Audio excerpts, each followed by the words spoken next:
Hey guys, welcome in education computence. Guys, ये हमारा real numbers का तीसरा लेक्चर है। हमने दो लेक्चर की बात कर ली है। अगर आपने वो लेक्चर नहीं देखे तो डिस्क्रिप्शन बॉक्स में लिंक दी हुई है, आप वहां जाइए और देखिए। आज का जो हमारा टॉपिक है वो है संख्याओं की अपरिमेयता, इररेशनलिटी ऑफ नंबर्स। इसमें हम देखेंगे अपरिमेय संख्याएं क्या होती हैं और हम देखेंगे कि परिमेय 2.3 है वो क्या है। तो सबसे पहले हम देखते हैं अपरिमेय संख्याएं क्या होती हैं। वे संख्याएं जिन्हें हम p बटे q के रूप में नहीं लिख सकते, ऐसी संख्याओं को बोलते हैं अपरिमेय संख्याएं। जैसे कि √2 हो गया, √3 हो गया, √5 हो गया, पाई हो गया। इस प्रकार की संख्याएं होती हैं अपरिमेय संख्याएं। बात क्लियर? ओके। अब हम बात करते हैं, हमारी जो वेरी वेरी इंपॉर्टेंट थ्योरम है वो है थ्योरम 2.3। क्या कहती है परिमेय 2.3? मान लीजिए कि p एक अभाज्य संख्या है। मान लीजिए कि p एक अभाज्य संख्या है और a कोई धनात्मक पूर्णांक है। यदि p a² को विभाजित करता है तो p a को भी विभाजित करेगा। यही कहती है हमारी परिमेय 2.3। दोबारा से देखिए मैं क्या कह रहा हूं। मान लीजिए कि p एक अभाज्य संख्या है और a कोई धनात्मक पूर्णांक है। यदि p a² को विभाजित करता है तो p a को भी विभाजित करेगा। अब इस पर आधारित हम देखेंगे सवाल। ठीक है, तो चलिए अब चलते हैं हम सवाल पर। तो हमारी है थ्योरम 2.4। थ्योरम यानी ये सवाल है।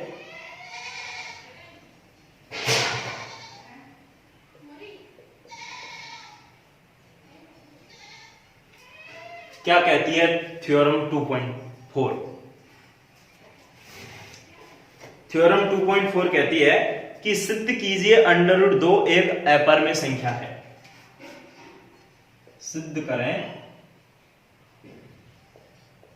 √2 एक अपरिमेय है।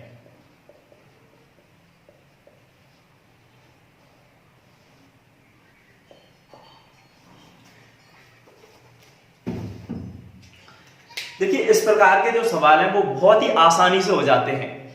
बस मैं जो बोल रहा हूं उसको ध्यान दीजिए। यानी हमें क्या है, हमारी बात को उल्टा सिद्ध करना पड़ता है। हम क्या कहेंगे, हम जो बोलेंगे हमारी ही बात को हमें गलत ठहराना पड़ेगा। इस प्रकार के सवालों में हम जो मानेंगे उसको ही हम क्या करेंगे, गलत ठहराएंगे। और ये हम लास्ट में कह देंगे कि जो हमने माना वो क्या है, वो गलत था, इसलिए हमारी जो कल्पना थी वो गलत थी और ये अपरिमेय है तो ये अपरिमेय ही रहेगी। इस प्रकार हम क्या करेंगे, इनको सिद्ध करेंगे। तो एक बार बोर्ड पर ध्यान दीजिए हम कैसे इनको सिद्ध करते हैं। तो सबसे पहले हम मानेंगे, माना, इसका उल्टा मान लेते हैं। √2 एक परिमेय है। हमने मान लिया कि √2 एक क्या है भैया, परिमेय है। अच्छा, ये परिमेय है तो इसे हम p बटे q के रूप में लिख सकते हैं। तो इसे हम किसके रूप में लिख देंगे, तब इसे p बटे q के रूप में लिख देंगे।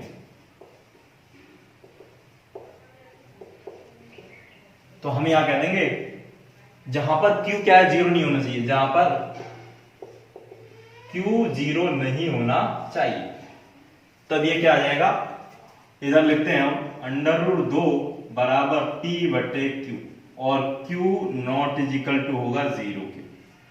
ठीक, और p और q कैसे हैं, यहां पर ये जो p और q है वो कैसे हैं, सह-अभाज्य हैं। यानी ये क्या है, कोप्राइम।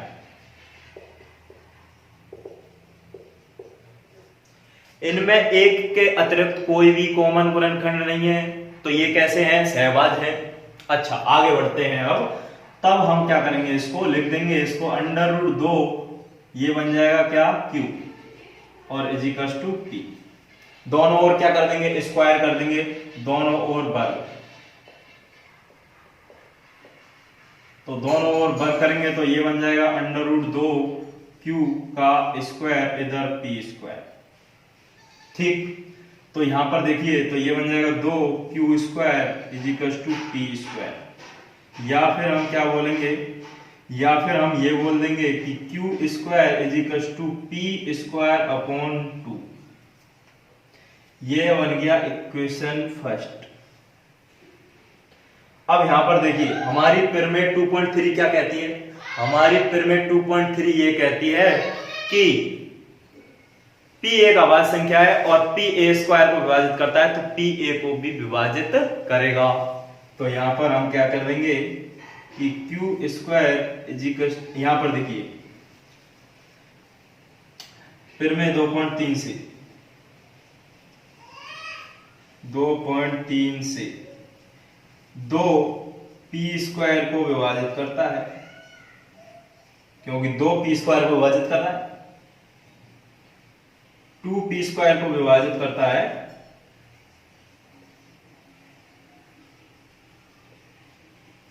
तो 2p को भी विभाजित करेगा।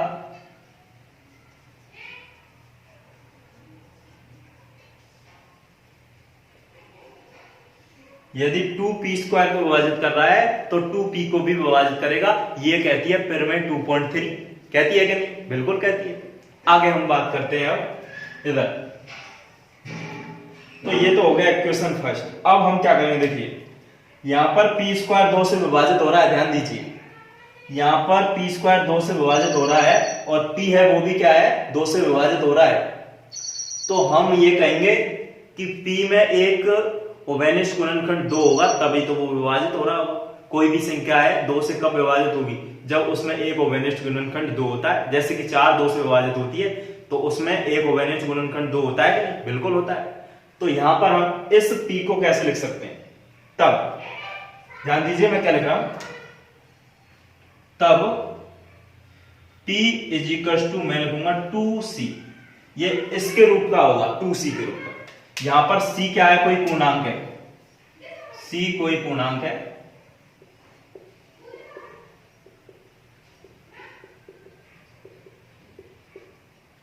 एक बार फिर से बता रहा हूं, मैंने p इजिकल्स टू 2c क्यों लिखा है, क्योंकि p है वो 2 से विभाजित हो रहा है। यहां देखिए p 2 से विभाजित हो रहा है पिरामिड 2.3 से, और p 2 से विभाजित कब हो सकता है, जब p में एक उभयनिष्ठ गुणनखंड 2 होगा, तभी तो विभाजित होगा।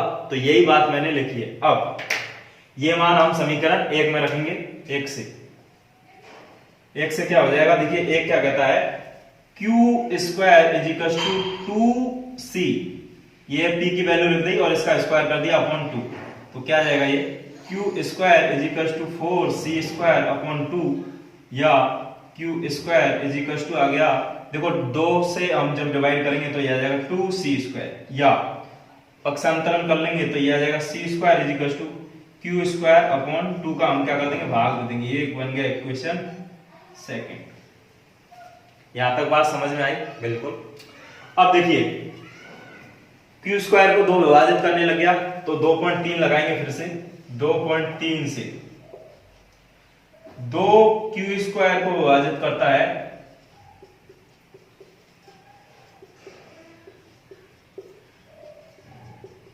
तो 2 q को भी विभाजित करेगा।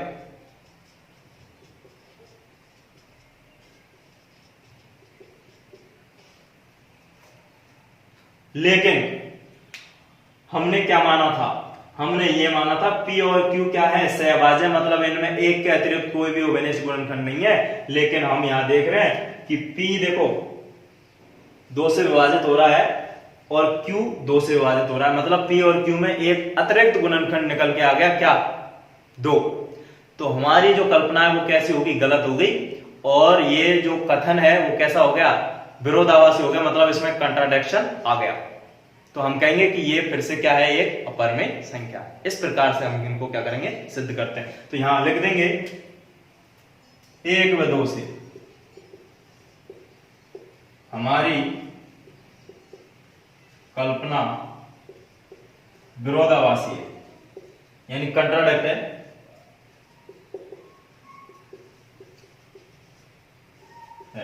अतः √2 एक अपरिमेय।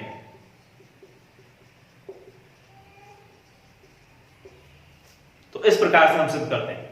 चलिए एक सवाल और लेते हैं फटाफट और फिर इसको अच्छे से और समझते हैं। हमारी थ्योरम है 2.5 और हमें क्या सिद्ध करना है? हमें सिद्ध करना है कि √3 एक अपरिमेय है। हमें सिद्ध करना है कि √3 एक क्या है? अपरिमेय है। सेम वैसा ही करेंगे, वहां पर 2 था और यहां पर 3 है। √5 वाला भी ऐसे ही होगा, ठीक है। तो इसको अच्छे से समझें, एकदम क्लियर हो जाएगा। फिर से हम वही मानेंगे, माना √3 एक परिमेय है। फिर से हमने क्या है उसका उल्टा मान लिया, √3 एक क्या है? परिमेय है। तब इसे P/Q के रूप में लिख सकते हैं।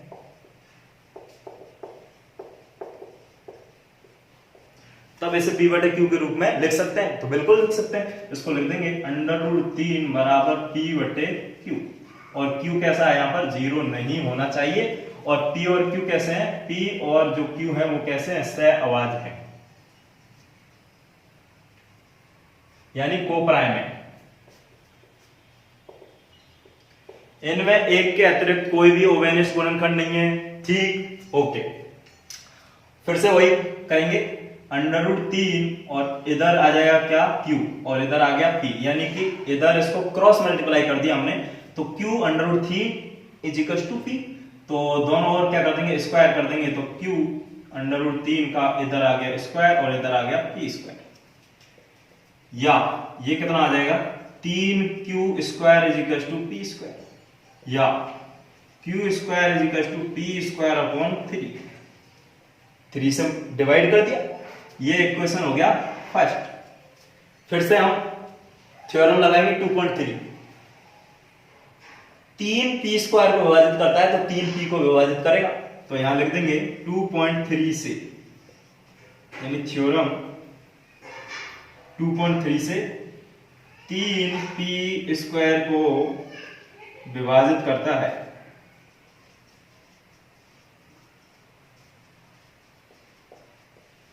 तो 3 P को विभाजित करेगा।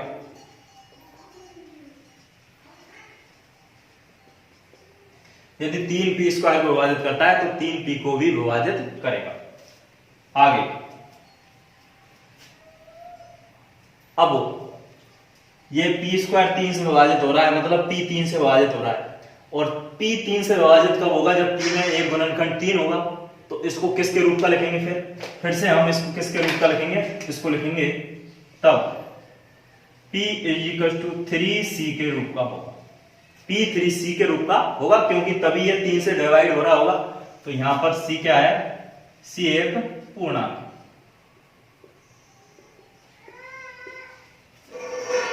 ये वाली वैल्यू कहां पर रखेंगे? इक्वेशन फर्स्ट में रखेंगे। तब 1 से क्या हो जाएगा? ये देखिए, Q² = 3C का स्क्वायर अपॉन 3। वैल्यू रख दी 1 में, क्या आ जाएगा? ये Q² देखो 3 का स्क्वायर करेंगे तो 9 और C का स्क्वायर C², 3 डिवाइड कर देंगे 9 को, तो कितना आ जाएगा? ये आ जाएगा Q² = 3C², या पक्षांतरण कर देंगे तो ये आ जाएगा कितना? C² = Q² अपॉन 3, डिवाइड कर दिया 3 से, ये इक्वेशन बन गया सेकेंड। फिर से हम क्या बोलेंगे? 2.3 से 3Q² को विभाजित करता है, तो 3Q को भी विभाजित करेगा। 3Q² को विभाजित करता है तो 3Q को भी विभाजित करेगा। और यहीं पर आ गया कंट्राडिक्शन, यानी विरोधाभास हो गया। हमने जो माना था वो माना था कि P और Q कैसे हैं? सहअवाज, मतलब इनमें एक के अतिरिक्त कोई भी ओवेनिश गुणनखंड नहीं है, लेकिन 3 निकल के आ गया। तो हमारा फिर से क्या है? विरोधाभास आ गया और हमारी जो कल्पना है वो कैसी हो गई? गलत हो गई। तो हम कह देंगे अतः 1 व 2 से हमारी कल्पना विरोधाभासी है।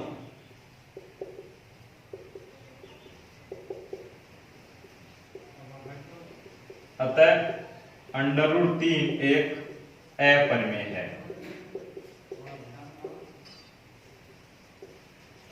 तो अब आप थ्योरम 2.6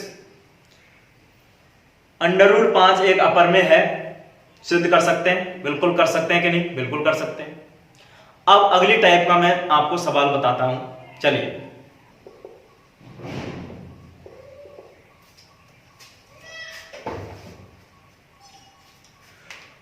ओके, अगली जो टाइप का जो हमारे सवाल है वो हमने लिया है एग्जांपल फर्स्ट 2.3 और एग्जांपल सेकंड 2.3 एक्सरसाइज का।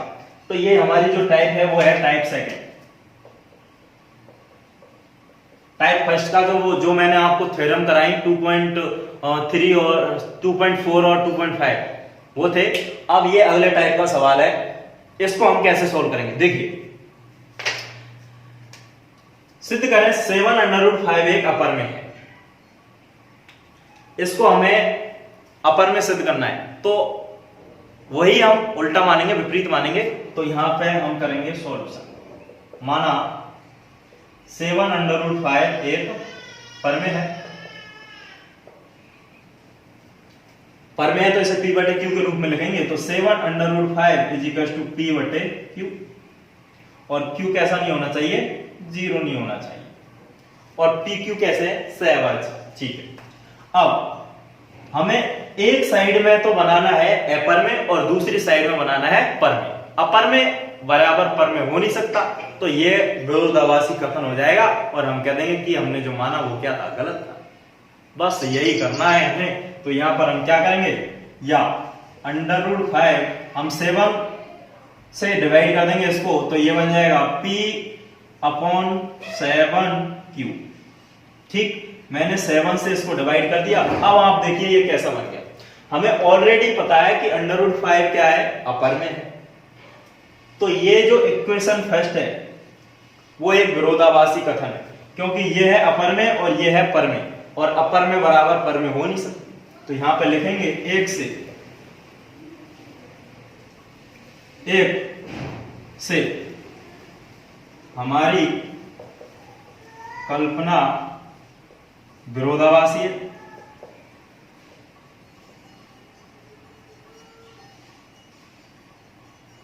क्योंकि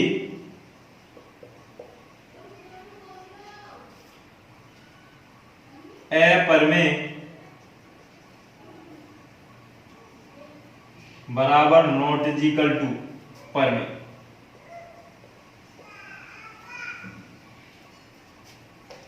यहां पर ऐसे भी लिख सकते हैं, √5 अपरिमेय है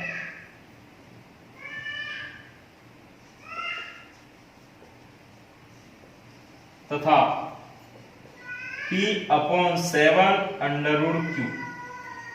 P/7Q परमेय है। तो ये वाली तो है परमेय और ये वाली है अपरिमेय, और अपरिमेय बराबर परमेय नहीं हो सकता, तो ये वाली इक्वेशन वो कैसी है? विरोधाभासी है। और हम कह देंगे कि 7√5 अतः 7√5 एक अपरिमेय है। तो ये तो बहुत ही ज्यादा सिंपल सवाल था। इसमें क्या है? अपरिमेय और परमेय रूप बनाना है, और हम कह देंगे हमारा जो कथन है वो विरोधाभासी है। That's all. इस वाले सवाल को देखिए,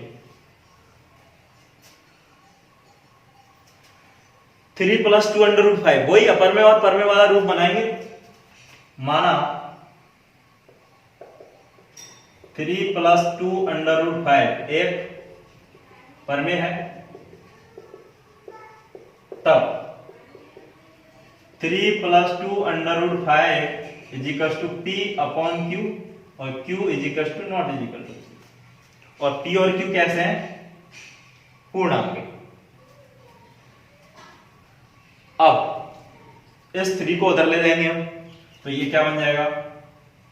2√5 और 3 इधर प्लस का उधर जाएगा माइनस का, तो P अपॉन Q -3।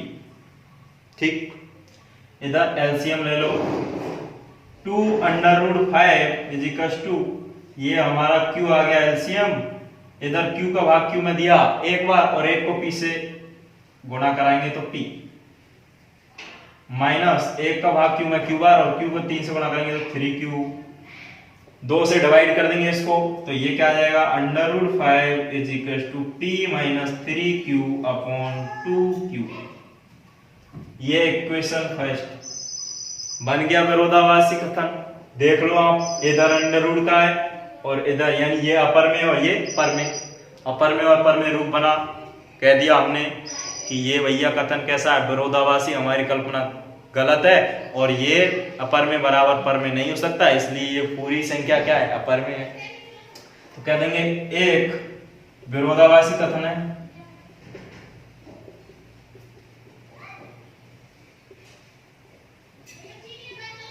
क्योंकि √5 एक अपर में है और P - 3Q अपॉन 2Q पर में है।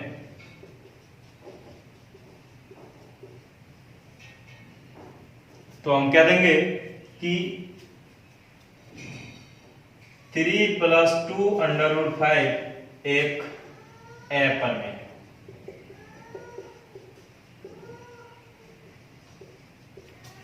तो दूसरे टाइप के जो सवाल हैं उनको करना सीखे कि नहीं, इसमें अपर में और पर में रूप बनाना होता है, यानी √2, √3, √5 ऐसी वाली संख्याओं को एक साइड में रखेंगे और बाकी सबको दूसरी साइड में, और बन जाएगा हमारा अपर में और पर में रूप। ठीक, अब एक सवाल और लेता हूं मैं एक्सरसाइज का।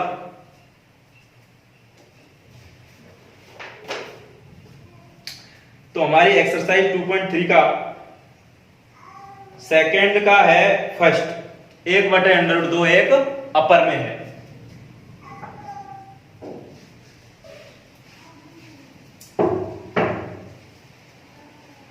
तो क्वेश्चन नंबर है सेकंड 2.3 एक्सरसाइज है हमारी, और इसका हम लेते हैं फर्स्ट, 1/√2 एक अपर में है। सिद्ध करना हमें, सिद्ध करें कि 1/√2 एक क्या है, अपर में है। सेम वही प्रोसेस करेंगे। सॉल्यूशन, माना 1/√2 एक पर में है। हमने मान लिया कि 1/√2 क्या है, पर में है। तब अच्छा, मैं पहले इसका क्या कर रहा हूं, परमेकरण कर लेता हूं, बाद में कर लेंगे, पहले इसको लिख लेंगे, या 1/√2 is equal to P/Q। Okay, या फिर अब परमेकरण करेंगे 1/√2 से इसको क्या कर देंगे, ऊपर नीचे गुणा कर देंगे, इधर Q not is equal to 0। तो यहां पर ये क्या बन जाएगा, देखो ऊपर बन जाएगा √2 और नीचे बन जाएगा 2, इधर बन जाएगा P/Q। इस 2 को इधर मल्टीप्लाई कर देंगे तो ये क्या बन जाएगा, √2 इज इक्वल टू 2P/Q। बन गया अपर में और पर में रूप। क्या किया हमने, सबसे पहले माना कि ये पर में है तो इसे P/Q के रूप में लिखा। फिर हमने क्या किया, परमेकरण किया, किसका, हर का। हर का हमने क्या कर दिया, परमेकरण कर दिया, तो ये क्या बन गया, √2/2। अब क्रॉस मल्टीप्लाई कर दिया, इस √2 को इधर मल्टीप्लाई कर दिया, तो ये बन गया 2P/Q। अब बन गया ये इक्वेशन फर्स्ट। अब हम कह देंगे एक विरोधाभासी कथन है,